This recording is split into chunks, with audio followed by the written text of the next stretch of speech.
ঢাকা থেকে মাওয়া এক্সপ্রেস, সেখান থেকে আসার জন্য যে অ্যাক্সিডেন্টটা আপনারা দেখলেন সেটাও দেখলেন। সন্তান টাকা দেওয়ার জন্য বলে, বাবা টোলের ভাড়াটা আমি দিব। বাবাই যদি জানতো এটা জীবনের শেষ, তোর সঙ্গে কথা, তোর সঙ্গে দেখা, জীবনে মাইরে হলেও যত বড় শক্তি, সমস্ত শক্তিকে একত্রিত করে হলেও এক মোটর সাইকেলে বাবা মা সন্তান সহ তিনারা রওনা দিত না, আসতোই না। ঠিক কিনা? কি নির্মম পরিহাস! ড্রাইভার যিনি ড্রাইভ করতেছেন, বাবা পিছনে তাকায় দেখে সন্তানকে গাড়ির চাকায় পিষ্ট করে দিয়েছে। আহারে কান্না, চোখের পানি ছেড়ে বলে, কে আছো?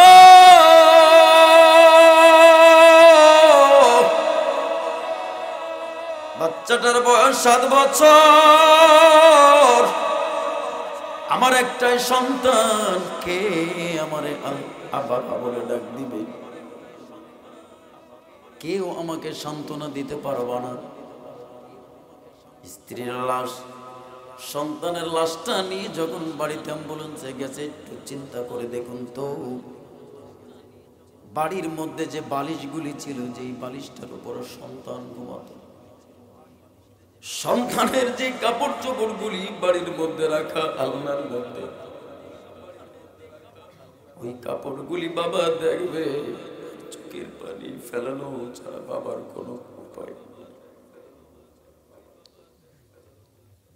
যদি সন্তানের একটা সাইকেল থাকে,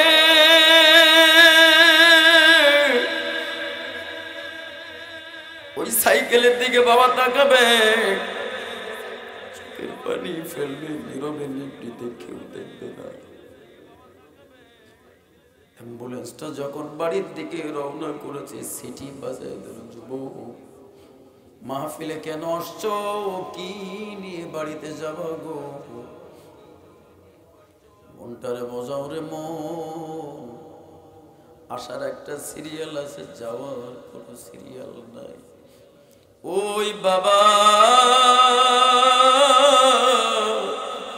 সব জীবনের ভুলতে পারে গো, সন্তানকে হারানোর ওই দৃশ্যটা কখনো বাবা ভুলে যেতে পারবে না।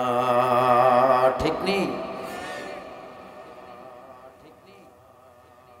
কখনো একজন বাবা ভুলতে পারে না। মাহফিলে এসেছো, বাড়িতে যেতে পারবো কিনা কোনো গ্যারান্টি, সিকিউরিটি নাই। এই জন্য জবানের মধ্য থেকে মাঝে মাঝে সুবহানাল্লাহ বলেন, আলহামদুলিল্লাহ বলেন। জানেন না কি হয়? গোটা দুনিয়াটা খালি জায়গাগুলি নেক দিয়ে বান্দার আমল নামায় ভরে দেওয়া হয়।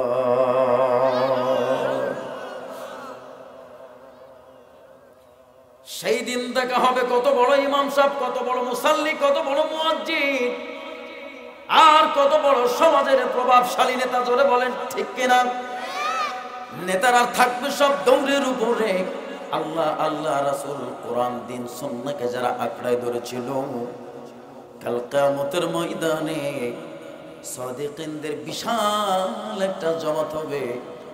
ওই জামাতের সঙ্গে আমরা যারা আলেমদেরকে নেতা মানত, আলেমদেরকে সামনের নেতৃত্ব দেওয়ার লোক মানত, দেখবে আলেমরা যেদিকে যেদিকে চলবে, ওই লোকগুলি ওইদিকে চলবে।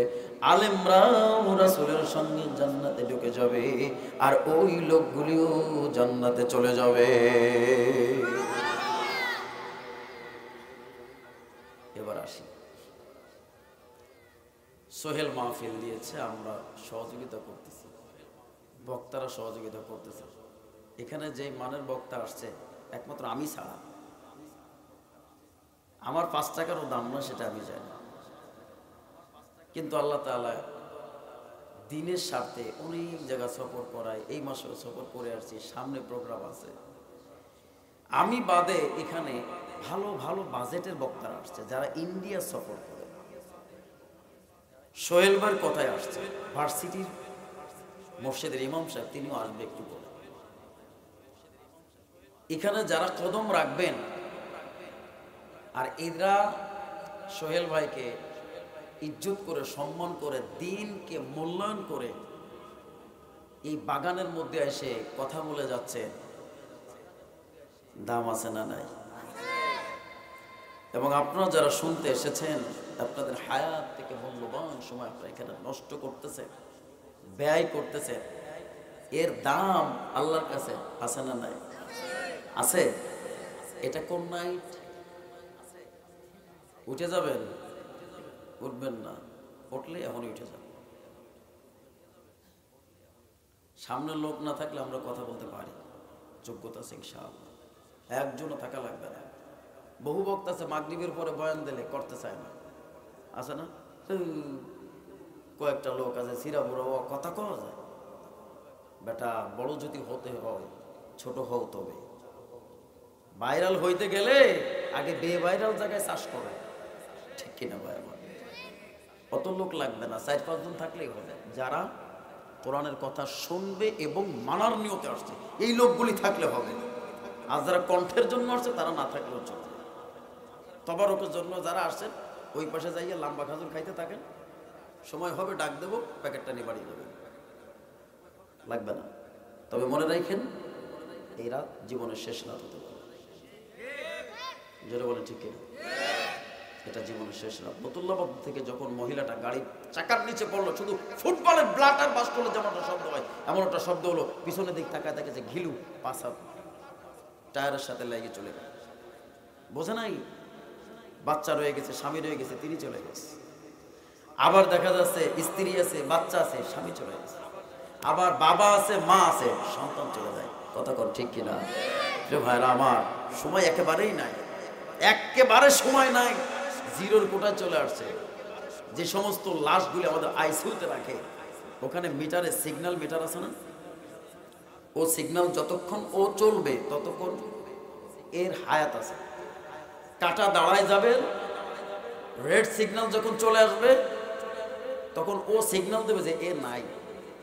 কথা বলেন, রোগী নাই।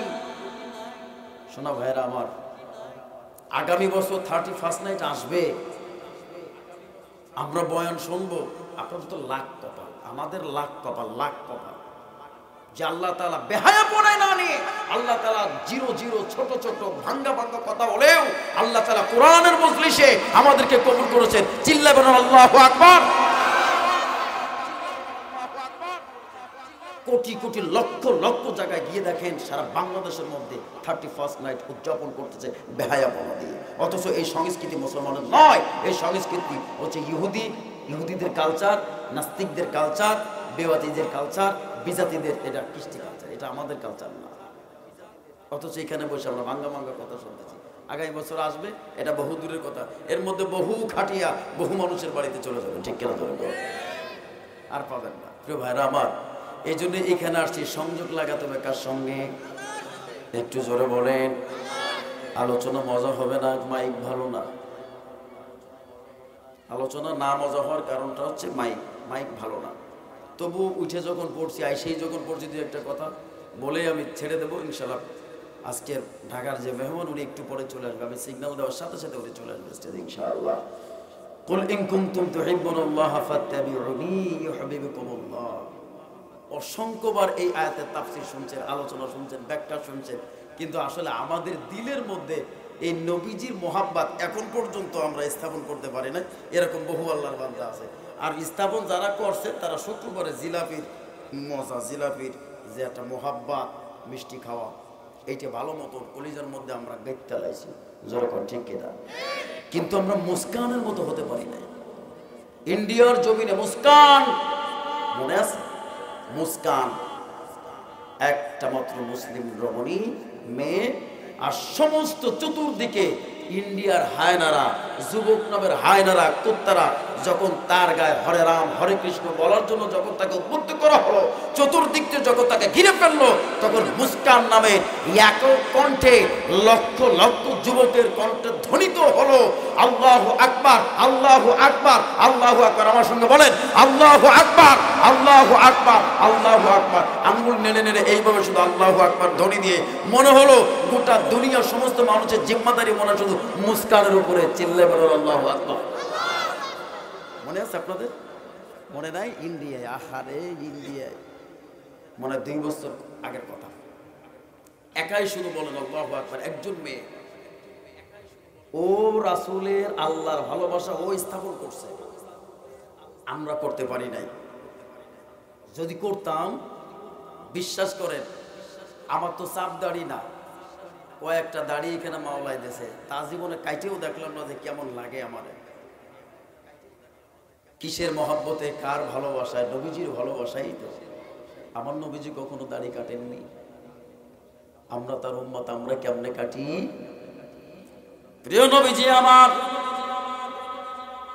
নবী করিম সাল্লাল্লাহু আলাইহি ওয়াসাল্লাম হাজার হাজার যুবকের বাবার দায়িত্ব পালন করে যুদ্ধের ময়দানে যে বাবার গুলি যাওয়ার পরে শহীদ হয়ে যেত, নবী করিম সাল্লাল্লাহু আলাইহি ওয়াসাল্লাম মসজিদে নববীর মধ্যে বসায় এমন সময়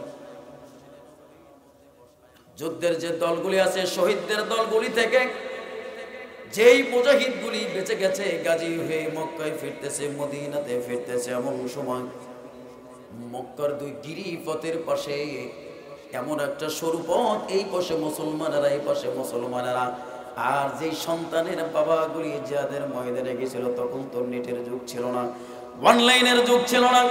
যুদ্ধের ময়দান থেকে গাজী হয়ে, বিজয়ী হয়ে যখন তারা বাড়িতে ফিরছেন, সমস্ত আত্মীয় স্বজনগুলি, সন্তানগুলি, স্ত্রীগুলি ওই গিরিপথের 2 পাশে যখন দাঁড়ায় রইলেন, হাজার হাজার লক্ষ লক্ষ মানুষের মধ্যে 8 বছরের একটা সন্তান দাঁড়ায় আছে বাবার অপেক্ষা। এখন দেখা যায় সবাই আসতেছে এক এক করে সামানপত্র নিয়ে পিঠের মধ্যে, যুদ্ধের সামানপত্র, সবাই আসে এক এক করে।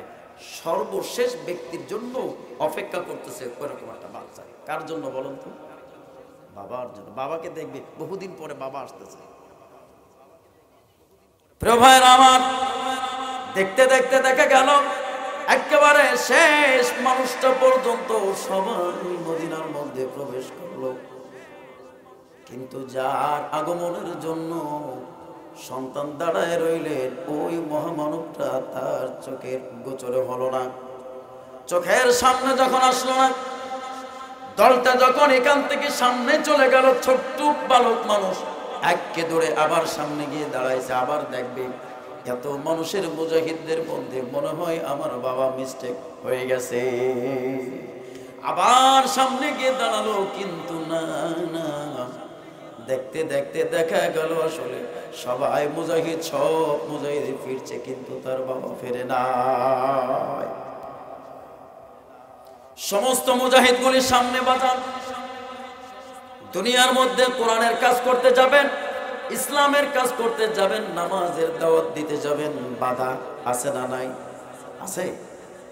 এই জন্য আল্লাহ তাআলা বলেন, ওয়ালানাবলুওয়ান্নাকুম বিশাইইম মিনাল খাউফ ওয়াল জুই ওয়া নাকসিম মিনাল আমওয়ালি ওয়াল আনফুসি ওয়াস সামারাত। ইসলামের কাজ করতে গেলেই বাধা, আর ওইখানে ভয়, বিভিন্ন ক্ষতি দিয়া, জানের ক্ষতি, মালের ক্ষতি, ফসলের ক্ষতি, ব্যবসার ক্ষতি দিয়া দুনিয়ার মানুষ আপনাকে ক্ষতিগ্রস্ত করে দিবে।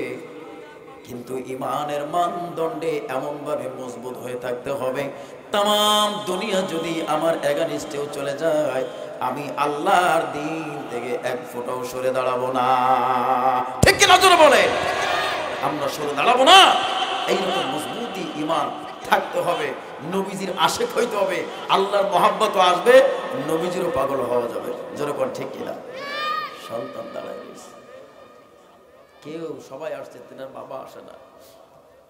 এবার সব মুজাহিদরা এরকম বসে গেছে, আল্লাহর নবী মেম্বারের উপরে বসা, সমস্ত সাহাবীদের সঙ্গে যারা বিজয় হয়ে ফিরে এসেছে সবাই সালাম বিনিময় করে, সবাই মুসাফা করে, যুদ্ধের কারগুজারিগুলি বলতেছেন, সবার কথা বলা শেষ।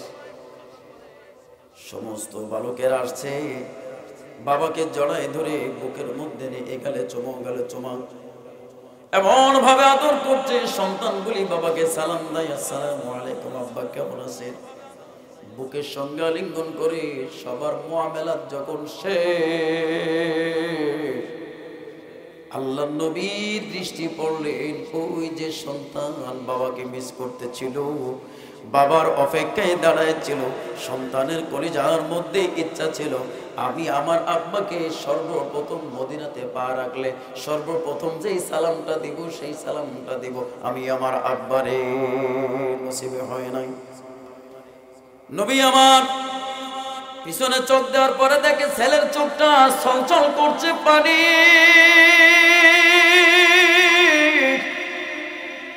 কারণ এতিমের মায়া এতিম ছাড়া কখনো বোঝানো যাবে না। আমার নবী যেহেতু এতিম ছিল, জোরে কোন ঠিক কিনা? নবী করিম সাল্লাল্লাহু আলাইহি ওয়াসাল্লাম যখন দুনিয়াতে তাশরীফ আনবে 6 মাস আগে অন্তঃসত্ত্বা থাকাকালীন যখন বাবা আব্দুল্লাহ মারা গেলেন, দুনিয়াতে যখন আসলেন মায়ের দুধ নবীজির কিসমতে বেশি জুটলেন না। মা দুধ মাতা খালিমাতুস সাদিয়া রাদিয়াল্লাহু তাআলা আনহা বাড়িতে তিনি থাকলেন, তিনি দুধ খেলেন, ওখানে বড় সড়ো হলেন। মক্কার আবহাওয়া বেশি ভালো ছিল না, এই জন্য তায়েফে সন্তানগুলি দিয়ে দিত, তায়েফের মানুষগুলি নিয়ে যেত। ওই হালিমার বাড়িতে লালন পালন হয়ে মুহাম্মদ যখন আস্তে আস্তে বড় হলেন, তখন মুহাম্মদ সাল্লাল্লাহু আলাইহি ওয়াসাল্লামকে আমেনার কাছে ফিরাই দিলেন। তার দাদা আব্দুল মুত্তালিব তখন বেঁচে আছে। তখন মক্কার আবহাওয়া ছিল সন্তানকে লালন পালন করে দিলে তাদেরকে বড় অঙ্কের একটা মুনাফা, একটা পুরস্কার দেওয়া হবে। কিন্তু মুহাম্মাদের কি পুরস্কার দেওয়ার মতো কেউ ছিল? ছিল না, ছিল না। চড়াই চড়া ভাই, পুরস্কার দেওয়ার কিছু ছিল না। কিন্তু হালিমার স্বামী বলে রে, আমি আব্দুল্লাহর ঘরে আমেনার ঘরে মুহাম্মাদের ঘরে যখন আমি মুহাম্মদকে নেওয়ার জন্য শিশু বালক শিশু পুত্র মুহাম্মদকে আনার জন্য যখন ঢুকলাম, আমি একবার চাঁদের দিকে তাকাই, আমি একবার সূর্যের দিকে তাকাই, আর একবার মুহাম্মাদের দিকে তাকাই গো। আমার কাছে মনে হইল সূর্যের আলোর চাইতে মুহাম্মাদের চেহারা অনেক উজ্জ্বল। সুবহানাল্লাহ।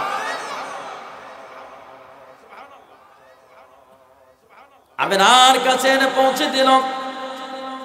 আমেনার কাছে পৌঁছে দেওয়ার পরে মুহাম্মদ সাল্লাল্লাহু আলাইহি ওয়াসাল্লাম মক্কার বড় বড় পাহাড়ের পাদদেশে যেতেন সন্তানদের ছেলেদের খেলা দেখার জন্য। যখন সন্ধ্যা ঘনায় যেত, সমস্ত বাবারা এসে সব সন্তানকে কোলে জড়ায় ধরত। ও বন্ধু,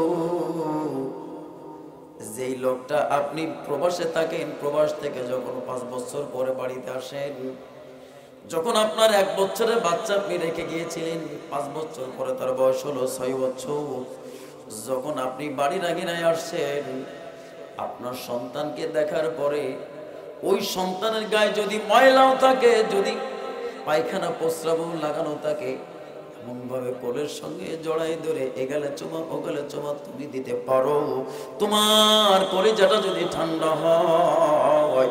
নবী মুহাম্মদুর রাসূলুল্লাহ সাল্লাল্লাহু আলাইহি ওয়াসাল্লাম তো চায় চায় দেখে সন্ধ্যা যখন ঘনায় আসে রে, মদিনার সমস্ত বাবারা এসে যার যার সন্তানকে এগালে চুমা ওগালে চুমা দিয়ে হাত দিয়ে বুকে জড়াইয়া বাড়ি নিয়ে যায়।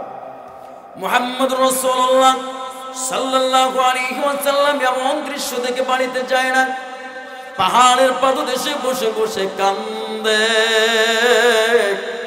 এদিকে মা আমেনা পাগল হয়ে গেছে। আমার মুহাম্মদ এতদিন তায়েফে ছিল, বাড়ির আবহাওয়া কিছু বোঝে না, হাবভাব কিছু বোঝে না, রাস্তাঘাট কিছু বোঝে না, কোথায় গেল না জানি, তাকে জিনভূতে নিয়ে গেল। একদিকে ছুটছে আমেনা, আর একদিকে ছুটছে দাদা আব্দুল মুত্তালিব, দুইজন দুই দিকে ছুটতেছে। হঠাৎ করে মা আমেনা গিয়ে দেখে মুহাম্মদ পাহাড়ে চড়াই বসে একা একা কান্না করছে। মা আমেনা বলে, বাবা মুহাম্মদ, বাবার সন্ধ্যা গুনায় গেছে, এখানে একা একা বসে কান্দো কেন? এবার মুহাম্মদ বলে, মা গো, আজকে কতদিন পর্যন্ত এখানে খেলা দেখার জন্য মাসি বাচ্চাদের খেলা হয়, কিন্তু প্রতিদিন দেখি সব সন্তানদের বাবাগুলি আসে, এগেলে চুমা ওগেলে চুমা দিয়ে বাড়িতে নিয়ে যায়। মা, আজকে কতদিন আমি তায়েফ থেকে এসেছি, একটা দিনের জন্য দেখলাম না আমার বাবা এসে মোহাম্মদ বলে ডাক দিল। ও মা, আমার আব্বা কি দুনিয়ায় না? আমার আব্বা তো একদিন আসলো না, আমার গায়ের দোলাবালি গুলো মুছে দিল না, মোহাম্মদ বলে একবার আমার বুকে টেনে নিল না। আমার আব্বা কোথায়? আমার আব্বার সন্তান না। আমি আমার আব্বার কাছে যাবো। আমেনার দু চোখের পানি একেবারে গাল বেবে থুতনি বেবে নিচে পড়ে। মোহাম্মদ, তোমার আব্বা আছে কিন্তু তোমার আব্বা মক্কায় নেই, তোমার আব্বা আছে ইয়াসরিবে।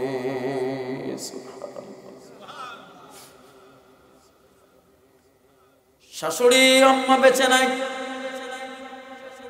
মা আমেনা গিয়ে দাদা আব্দুল মুত্তালিব শ্বশুরের কাছে গিয়ে অনুমতি চাইলেন, আব্বা আপনার নাতি তার আব্বাকে দেখার জন্য বড় বেকার হয়ে গেছে, পাগল হয়ে গেছে। উম্মত, আপনি যদি আমাকে অনুমতি দেন আমি আপনার সন্তানের মিনিমাম কবরটা দেখায় নিয়ে আসতে পারি।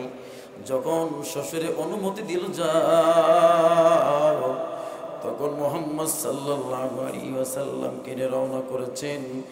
রওনা করার পরে যখন মদিনা আসছে, ওখানে যাওয়ার পরে দূর থেকে দাঁড়ায়া আমেনা আঙ্গুল দিয়ে ইশারা করে বলে, বাবা ওই দেখো তোমার আব্বা আব্দুল্লাহ ওইখানে পুরো আরামের সাথে নিদ্রা যাইতেছে। কিতাবের মধ্যে আসছে মুহাম্মদ সাল্লাল্লাহু আলাইহি ওয়াসাল্লাম ওখানে যাইয়া কবরটাকে এইভাবে বুকের সাথে জড়ায় করছে, বুক ফাটা চিৎকার মেরেছে। কিতাবের মধ্যে আসছে তখন আব্দুল্লাহর অনুভূতি হয়েছে, আমার মনে হচ্ছিল আল্লাহ কবরটাকে ভাগ করে দাও, আমি আমার পুত্র মুহাম্মদকে বুকের সঙ্গে জড়ায় ধরে বলি, বাবা এই তো আমি তোর আব্বা। নারায়ে তাকবীর। সন্তান বসে আছে কাঁদতেছে। এমত অবস্থায় মুহাম্মদ সাল্লাল্লাহু আলাইহি ওয়াসাল্লাম তো এতিম ছিলেন, তিনি তো জানেন বাবা হারানো কষ্ট, ঠিক কিনা? মাহফিল থেকে প্রতিদিন বাড়িতে যায়, যদি সন্তানরা শোনে সিটকিনির আওয়াজ, কাউকে মিন করে না, এক বাক্যে স্বীকার করে না, এত রাত্রে আব্বু ছাড়া আর কে বাড়িতে আসে না। ওই সন্তানের দিকে মুহাম্মাদের চোখ চলে গেল। নবীজি আমার ডেকে বলে, সন্তান তোমার চোখের মধ্যে পানি কেন? তুমি কাঁদো কাঁদো কেন? কান্দো কেন? এবার সন্তান মুখ ফুটে জবান খুলে বলে, নবীজি আপনি যখন যুদ্ধের জন্য দামামা বাজাই দিলেন, যুদ্ধের জন্য ডাক দিলেন, আমার আব্বাও যুদ্ধে গেল। যখন যুদ্ধের ময়দান থেকে সব মুজাহিদরা যখন মদিনার মধ্যে আসলেন, সবার আত্মীয় স্বজন সন্তানেরা মদিনার গিরিপথে দাঁড়ায় রইলেন, আমিও দাঁড়াইছিলাম। ওগো নবীজি, আমার ইচ্ছা ছিল সর্বপ্রথম আমার আব্বারে আমি সালাম দেব, আর কেউ দিতে পারবে না। ও নবীজি, কিন্তু আমি দেখলাম একা করে সবাই যায়, আমার আব্বার সন্তান আব্বার দেখা হয় না। আপনি বলে দেন আমার আব্বা কোথায় আছে, আপনি একটু বলে দেন। নবীজি চোখের পানি ছেড়ে দিয়ে বলে, বাবা ও বাবা রে, তোমার আব্বা যুদ্ধের ময়দানে শহীদ হয়ে গিয়েছে, কিন্তু আজকে দেখে এই মুহাম্মদ তোমার আব্বা হয়ে গেল। আমি তোমার আব্বা, তবে কি খুশি? সাইয়্যিদনা মুহাম্মদ রাসূলুল্লাহ সাল্লাল্লাহু আলাইহি ওয়াসাল্লাম যদি বলে যে আমি কোন সন্তানের পিতা, তার কি আল্লাহ লাগবে কিছু? জোরে কোন, قل إن كنتم تحبون الله فاتبعوني يحببكم الله। ও ও দুনিয়ার মানুষ, ও নবীজি তামাম দুনিয়ার মানুষকে বলে দাও, তারা যদি আমি আল্লাহকে ভালোবাসতে চায়, তারা যদি আমি আল্লাহর মোহাব্বত পেতে চায়, তারা যদি আমি আল্লাহর রহমত পেতে চায়, তারা যদি আমি আল্লাহর বরকত পেতে চায়, একমাত্র ওয়ানলি আপনাকেই মোহাব্বত করা লাগবে, আপনাকে কদর করা লাগবে, আপনাকে ইজ্জত করা লাগবে। আপনি যেই পথ যেই মত আবিষ্কার করে গেছেন, যেই পথে আপনি চলেন, ওই পথকে অবশ্যই অবশ্যই ওই মানুষগুলিকে অনুসরণ করা লাগবে। আর যদি তারা অনুসরণ করতে পারে রে, তাহলে অবশ্যই অবশ্যই আমি আল্লাহ তাআলা রহমত মাগফিরাত তারা পেয়ে যাবে। সুবহানাল্লাহ। আমি সবাইকে চাবো না, লোক তো অনেক বেশি, হাতও উঁচু করতে বলবো না, তবে আমি 5টা লোককে আমি এখানে চাইতেছি আজকের মাহফিল থেকে, এর আগে আজকের আগ থেকে যারা নামাজের সাথে সংযোগ নাই, দাড়ির সাথে সংযোগ নাই, ইসলামের সাথে সংযোগ নাই, তাহাজ্জুদের সাথে সংযোগ নাই, এবং নবীজির মুহাব্বতের সাথে যাদের সংযোগ নাই, এই 5টা কাজের সাথে যারা আজকের আগ থেকে জড়িত না, এইরকম 5টা লোক যদি আমি এখান থেকে আশা করি, আমি কি পাবো? পাবো না? পাইতে পারি না? পাইতে পারি। আল্লাহ, কোনো লাভ নাই ভাই, যে পথে হাঁটতেছে এটা জান্নাতের পথ না, নির্ঘাত এটা জাহান্নামের পথ। বহু মানুষ দুনিয়া থেকে চলে গেছে, কবরে ঘাস উঠে গেছে, কবরে বাঁশের ঝাড় হয়ে গেছে, তার আজকে দুনিয়াতে নাই, ঠিক কিনা? 50 বছর পরে, এই যে যারা সামনে আছে, 50 বছর পরে যদি আপনার বাড়িতে একটা লোক আসে, আইসা যদি বলে আব্দুল সবুর সাহেবের বাড়ি কোথায়, এবং জিজ্ঞেস করেছে 7-8 বছর একটা ছেলের কাছে, 50 বছর পরে, আজ থেকে 50 বছর পরে, তাহলে এই দাড়ি পাকা মুরব্বীর বয়স হবে কত? 150 ধরে নেন, বা 120, তাহলে 120 বছর পরে গিয়ে একটা 8 বছরের ছেলের কাছে জিজ্ঞেস করতে আব্দুল সবুর সাহেবের বাসা কত, ছেলেটা তো মোটামুটি দেখাই দিতে পারবে। কথা বলেন নাই? পারবে? সে বলবে ভাই আব্দুল সবুরকে, আমি তো এই এলাকারই সন্তান, আমি তো তাকে চিনি না। বলবে কি বলবে না? সে কিন্তু চিনেই দিতে পারবে না। কেন পারবে না জানেন? কারণ আপনি তো বেঁচে নাই, আপনি তো আরো 50 বছর 100 বছর আগেই মারা গেছেন। আপনার বাড়ির রাস্তাঘাট নিশানা, এমনকি বট গাছ, খেজুর গাছ, বড় মেহগনি গাছ পর্যন্ত সব বাইরে ছাপা করে বলা যায় ফাঁকা জমি। এখন আপনার যে কবরটা ছিল ওটাও ভেনিশ হয়ে গেছে, ওখানে হাল চাষ হয়। কতক্ষণ ঠিক কিনা? তাহলে চিনাই যদি না দিতে পারে, আবার বলতেছেন আমি এখান থেকে 5 জন লোক পাবো, কি করবে? কোথায় যাবেন? আমাকে গ্যারান্টি দিয়ে যান যে আপনি এখনো 10 বছর বাঁচবেন। যদি আপনি গ্যারান্টি দিয়ে দিতে পারেন, তাহলে আমিও গ্যারান্টি দেবো, আমিও কোনোদিন মরব না। কারণ আপনার চাইতে আমাদের জবান দিয়ে খারাপ কথা, ফায়সা কথা, খারাপ কাজ বেশি হয় না কম হয়? কম হয়। এই সময় স্টেজে না থেকে যদি চার দোকানে থাকতাম, খারাপ কথা বেরোইতো। কথা কর, আমাদের আবুল কালাম হুজুরে প্রতিদিন সফর করতেছে, তা প্রতিদিনই তো কোরআনের কথা বলতেছে, তাহলে কোরআনের কথা বেশি বলতেছে, তাহলে প্রতিদিনই যখন এই কাজের সাথে সংযোগ, তাহলে এই কাজের কথাই তো বেশি বের হবে। তারা ঘিরে রেখেছিল ইহুদিদের দুর্গ, ওই দুর্গের মধ্যে সমস্ত দুর্গের চতুর্পাশে যে দরজাগুলি ছিল সব দরজাগুলি তারা বন্ধ করে দিয়েছে। 1 থেকে 1.5 মাস হয়ে গেছে, সেখান থেকে কেউ বের হয় না, আবার বাইরে থেকেও কেউ ভিতরে ঢোকে না। এমন একটা পর্যায়ে কিন্তু তারা অবরোধ করে রেখেছিল। মুসলমানরা কোথায় গেল? সেই মুসলমান আজও সেই কোরআন আছে, হাদিস আছে, সেই ঈমান আর মানুষ নেই, ঠিক না? পাবেন আবু বকরের মতো একজন ইমানদার? কথা কোন? হাজার হাজার লাখ লাখ মুয়াজ্জিন সব মসজিদের মিনারে আজান দেয়, বিলালের মতো প্রেম নিয়ে আজান কয়জন মুয়াজ্জিনে দেয়? বলে আমি পারবো না আজান দিতে।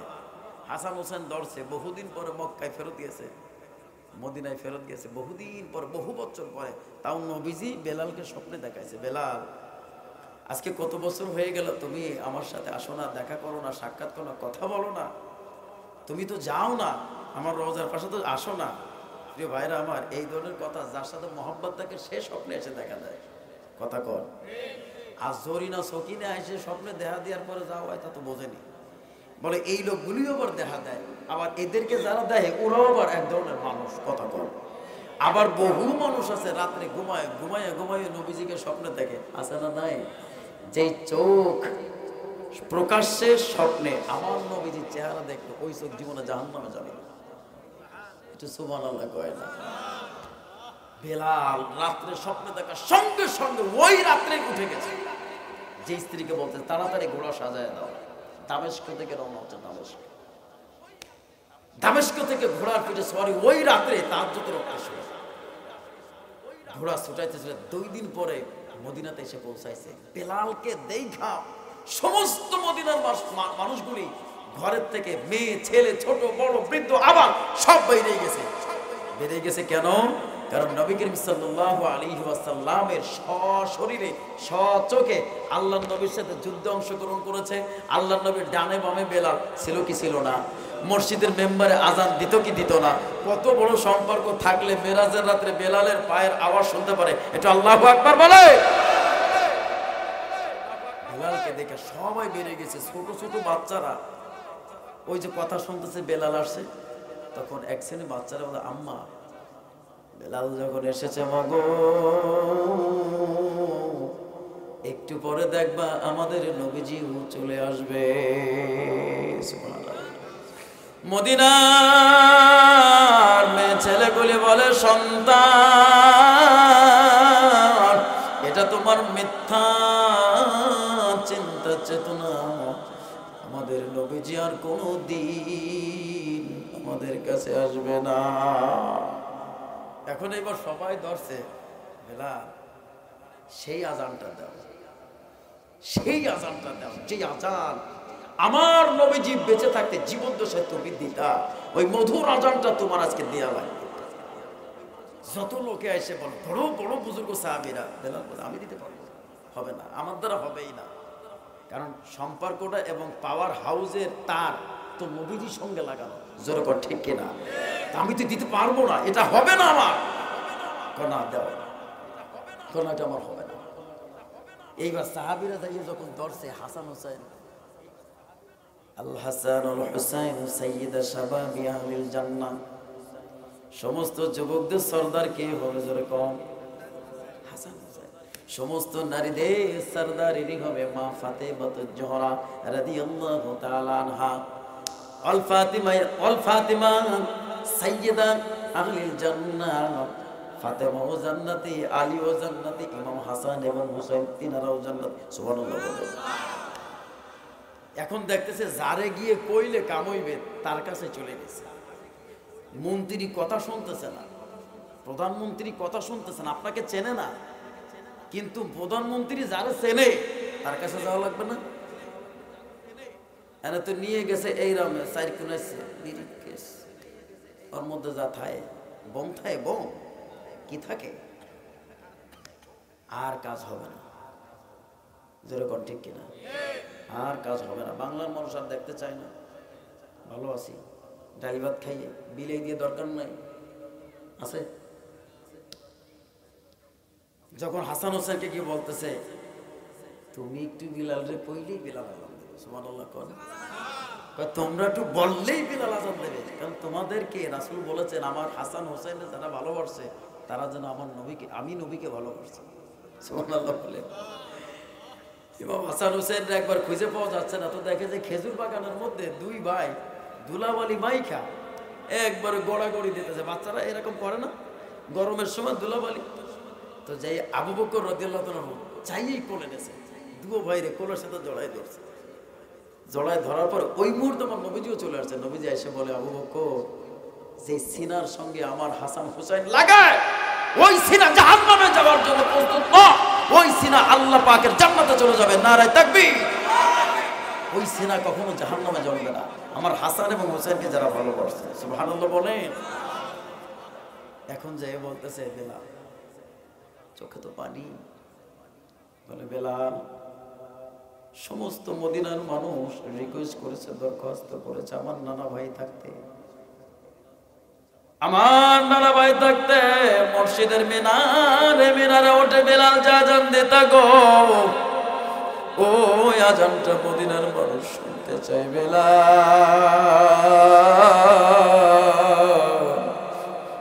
সমস্ত মদিনাবাসী মনোযোগ করেছে, দরখাস্ত করেছে, একটা বারার জন্য কি বেলালে আজান হবে নাকি?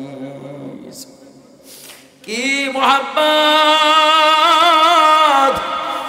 কুল ইন কুনতুম তুহিব্বুনাল্লাহ ফাত্তাবিউনি ইউহিব্বুকুমুল্লাহ ওয়া ইয়াগফির লাকুম যুনুবাকুম ওয়াল্লাহু গফুরুর রহিম। মাথার মধ্যে টুপি, গুনার কাজ তুমিও করো যুবক, আমিও করি। আমি বলছি না যে আমি গুনাহ করি না, কিন্তু তাকায় দেখো মুখের মধ্যে নবীজির দাড়ি, নামাজের মধ্যে ভেজাল, রোজার মধ্যে ভেজাল। এই যে কথা বলতে যে হয়তো মনের মধ্যে ফকর চলে আসতে পারে, মানুষ আমাকে ভালো বলবে, আমার কণ্ঠস্বর ভালো বলবে, আমি সুন্দর করে কথা বললে মানুষ আমার কথা শুনবে, এর মধ্যেও ভেজাল। বিশ্বাস করো নবীজির আশায় কইয়া নবীজির মহব্বতে মুখের মধ্যে দাঁড়িয়ে রাখছি, কাউকে খুশি করার জন্য নয়, ওই মদিনার কামলিওয়ালাকে রাজি খুশি করার জন্য দাঁড়িয়ে রাখছি। কারণ যুবক, তোর মরার সময় তোর গার সব সুন্নতি লেবাসগুলো খুলে রাখবে। মদিনার রঙের এই দাড়িগুলি দুনিয়ার কোনো মানুষ খুলে রাখতে পারবে না। জোরে কোন ঠিক কিনা? কেউ খুলে রাখতে পারবে না যুবক। আমি 5 জন লোককে বলেছিলাম, কে আছিস আমি জানি না, তবে মনে মনে ঠিক করে নে, এই 5 জন ব্যক্তির মধ্যে আমি 1 নম্বর ব্যক্তি হব, যে ব্যক্তিটার জীবন আজকে থেকে নতুন ধারায় শুরু হয়ে যাবে। ঠিক কিনা? এ যুবক,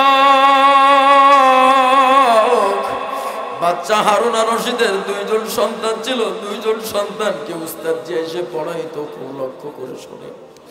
2 জন সন্তানকে, হারুন আর রশিদের 2 জন সন্তান ছিল, আমানুল্লাহ রশিদ আর মামুনুর রশিদ। আমানুল্লাহ রশিদ আর মামুনুর রশিদ 2 ভাই ছিল। এই 2 ভাইকে রাজ দরবারে এসে এরকম মুরব্বী এবং দাড়ি পাকা ব্যক্তি এসে পড়াইতো। হুজুর এসে পড়াইতে পড়াইতে সবক দিতে দিতে দেখে এক পর্যায়ে হাদিসের মধ্যে আসছে, দাড়ি পাকা মুরব্বী কবরের মধ্যে গেলে আল্লাহ তার আযাব মাফ করে দেয়। এমন কথা বলার সাথে সাথে হুজুরে কিতাবটাকে বন্ধ করিয়া বাসায় চলে গেছে। পরের দিন 2 ভাই, আমানুল্লাহ রশিদ আর মামুনুর রশিদ, 2 ভাই তো জোয়ান মানুষ, ইয়াং তরুণ মানুষ, দাড়ি পাকে নাই। যুবক মানুষ মাত্র দাড়ি উঠতেছে। 2 ভাই পরের দিন ক্লাসে আসছে। 2 ভাই নিয়ত করে আসছে, ভাইয়া হুজুরে বয়ান করে গেছেন, আমাদেরকে পড়া শিখিয়ে গেছেন, যদি কোনো দাড়ি পাকা মানুষ কবরে যায় তাদের কবর এখন আযাব হবে না। ভাই আমরা তো জোয়ান মানুষ, যদি আগামীকাল মারা যায়, এই জন্য আমরা আগামীকাল ক্লাসে যাব।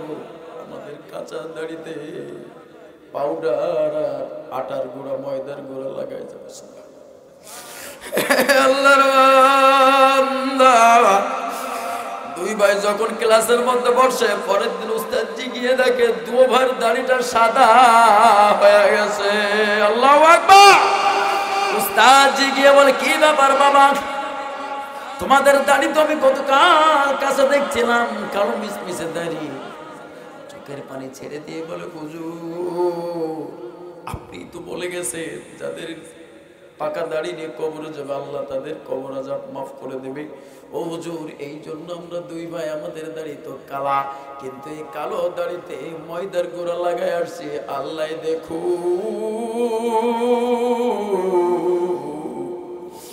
আমরা কবর আযাব কত ভয় পাই,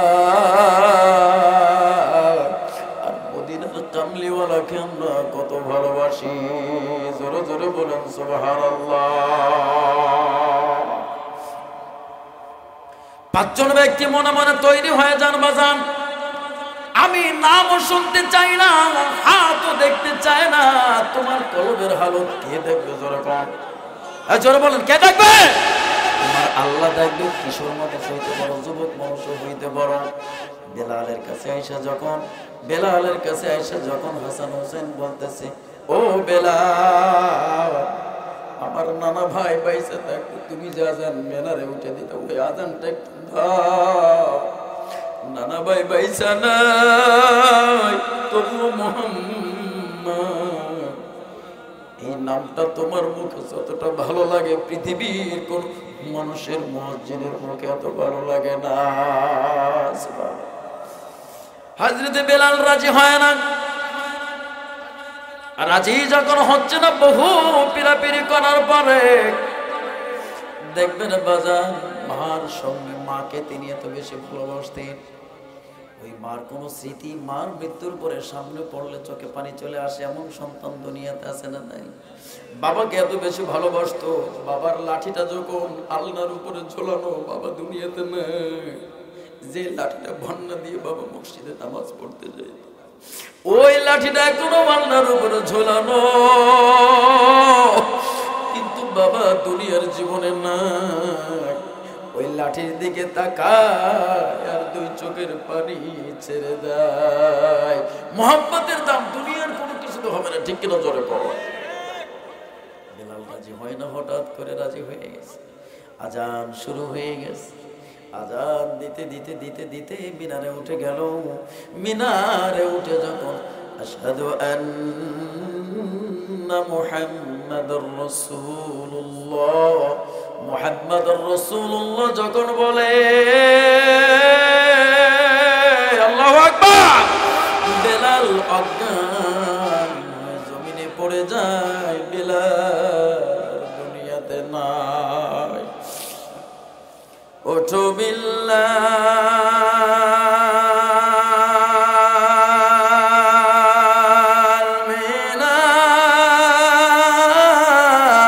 মিনারেতে, সময় বয়ে যায়,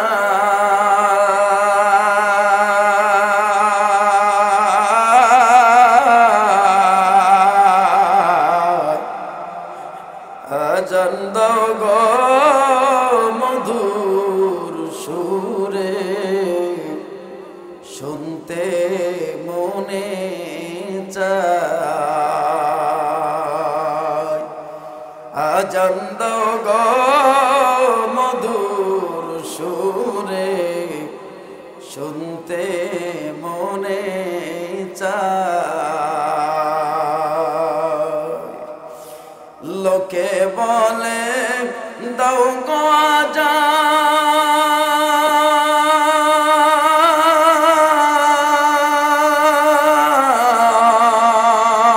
আজান, ঠান্ডা হবে তামাম জাহান। আল্লাহু আকবার। মুহাম্মদ নাম জপলে বেলাল, মুহাম্মদ নাম জপলে বেলাল অজ্ঞান হয়ে যায়।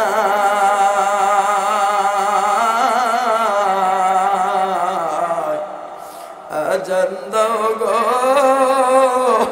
মধুর সুরে,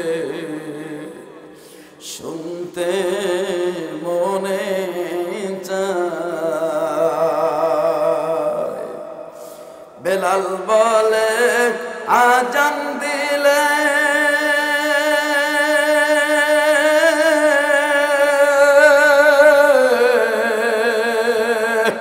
কলিজায় মোর আগুন জ্বলে,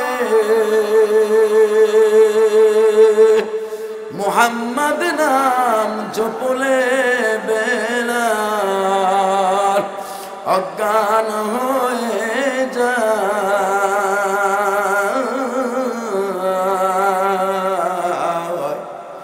আজান দাও গো মধুর সুরে, শুনতে মনে চায়।